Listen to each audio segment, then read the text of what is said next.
Hello, welcome to PlayStation Access. I'm Elle. I'm here with Rosie. Hello. And I'm furious. Because Rosie got to play MediEvil and I didn't. I so did, and it was amazing. And now I have to listen to her tell me about how great it was, which I'm very unhappy about, but secretly really want because, oh my god, MediEvil. Oh my god, I have been waiting for the moment just to play a little slither of this game for so long. I mean, if some of you may know or may not know, I really enjoy MediEvil. They know, Rosie.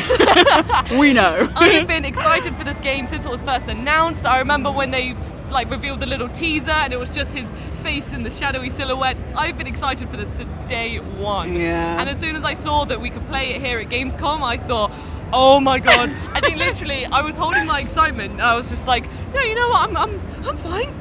I'm professional, it's fine. And then you all just told me just go, and I just scurried over as quickly as I could. She really did. Literally, as I was playing, my heart was pounding. It was amazing, and I just want to talk about how great of a time it was and how much I loved it.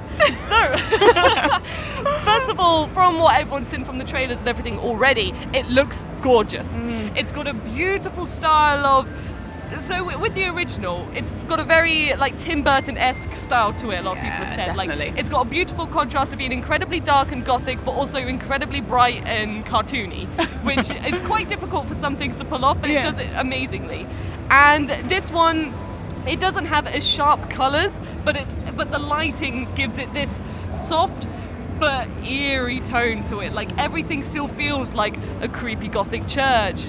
You still have the little fires boiling around Sir Dan's armor. It feels more like he's the shining heroic hero, but at the same time everything else around him is still dark and gloomy, and they've still kept the whole cartoony aesthetic to it. For example, I was able to see the intro cinematic, and when there's a moment where Zarek, he walks into the town and he does this big magic spell, and he sort of possesses a family, if you remember that in the original. And I was thinking they were quite spooky for a lot of it, oh my God, especially definitely. for a younger audience. And I was thinking, oh, what are they going to do here? Are they maybe going to tone it down a bit? Are they? But no, they are still literally just. They still look cartoony, but then literally the father of the family brought out a giant blooded axe.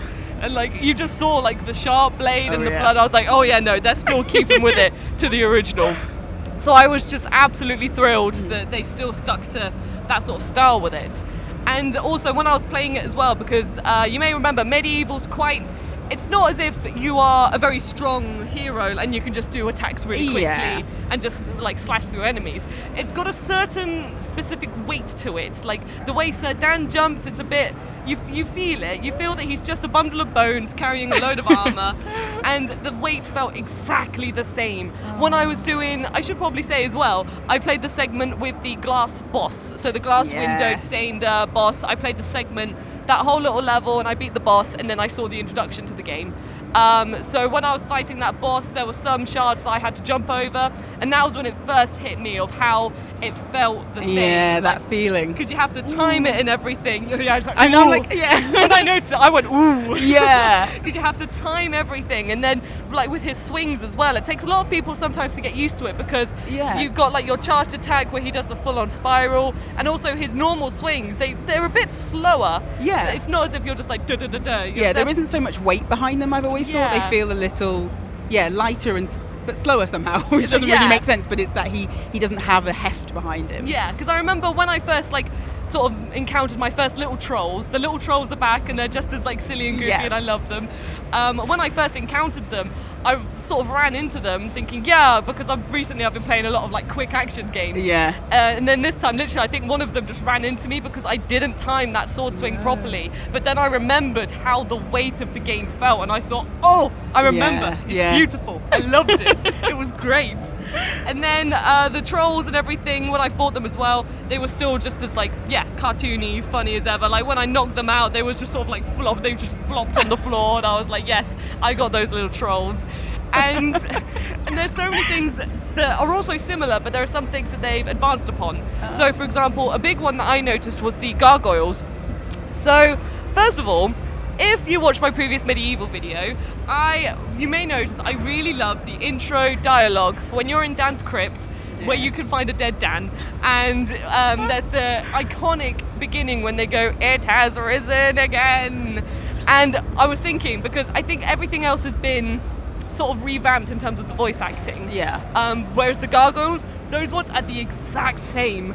They use the same voice clips, I swear, unless they've like somehow magically brought in the voice actor again. But it was the exact same. And when I heard that iconic voice on those gargoyles having banter with you and like saying "let it alone," it was amazing. And it was so good to see that like those voices on these newly animated and redesigned gargoyles, because it's like it touched my heart deeply. Definitely. And I was also like, wow, they look so cool.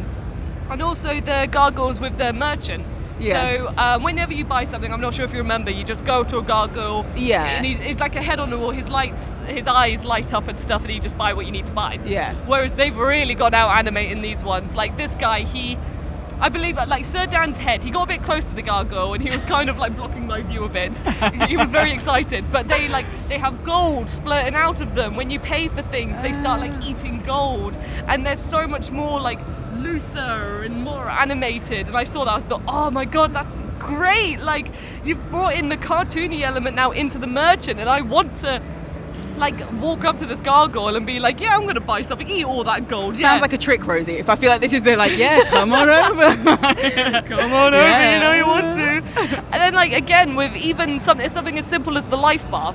So on the original, the life bar was like a nice, really good green bar, like you knew where you stood. Whereas this one, they've made it a bit more liquidy, which to me makes sense because you've got the health vials or veils, I'm not sure how to say it. Vials. But vials, but they've got like a green sort of potion in it. So to me, it makes sense that your health bar is a little more liquidy. Not only because it's a bit more like ooey gooey blood, but also it's a nice detail. Like it's a nice little nod to how the game actually plays and what you're actually doing in it. It's just something that you don't need, but just shows that care that's gone into it. That little bit of craft, that little bit of like really thinking what's going to make this an extra great experience, which definitely. I really like. That's always what I felt about MediEvil. Is it's something which your video says perfectly. The video that you made previously with all the little touches. You know, it's the little details that make it a really unique experience. So I'm kind of excited to hear that. Not only are they still there, but they're like even better. Yeah, I'm so excited. And then even as well, like when I was playing it, because another iconic thing with MediEvil is the music. Yes. The music is very gothic and gorgeous and everything. So I was always like, oh, I think like because I presumed that they were going to redo it, and the music it's just as beautiful. Like I was listening to it and I was like, yes, I feel like I'm Sir Dan exploring this castle. It was amazing. I was so happy. The music was music to my ears. But it was actual music. If you know literally. It was beautiful. And and then that complemented with everything else with the game. Seriously, I just played it. There was a reason why my little heart was pumping, and I just absolutely adored it so much. I had such a blast with it, and I really, really, really, really, really want to play it more. It needs to come out now. Yeah, I think I'm probably just going to have to end this here because, MediEvil is literally behind us. And it's all I've been able to concentrate on, and I'm furious that you got to play it. And I feel like that's immediately what I'm going to have to do now because, you've made it sound... I didn't think I could be more excited, and somehow I am. But so that's all about MediEvil. I am about to go and play it, so I'm going to wrap this up real quick. Run now, quick. Hopefully you enjoyed this, and if you did, make sure that you've liked it, make sure you've subscribed, and definitely make sure you've hit that notification bell so you stay up to date with everything coming to PlayStation Access. For the players.